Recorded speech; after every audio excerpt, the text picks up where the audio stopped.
Согласно информациите во јавност, новиот закон за енергетика, кој го најави владата, содржи либерализација на пазарот со електрична енергија, со што ќе дојде до неминовно покачување на цената на електричната енергија за граѓаните.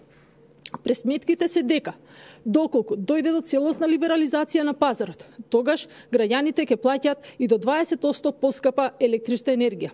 Според тоа, само за илустрација, ако се анализира просекот на цената на електрична енергија што граѓаните на Република Македонија го плаќаа во последните 3 години, таа е за 2,5 пати помала од просекот што ја плаќаа граѓаните на земјите членки на ЕУ.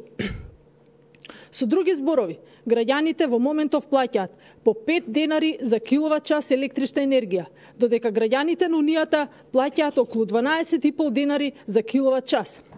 Додека граѓаните осиробашуваат од либерализацијата на пазарот на електрична енергија, најголеми профитери ќе бидат луѓето од власта и бизнис лобито на СДС.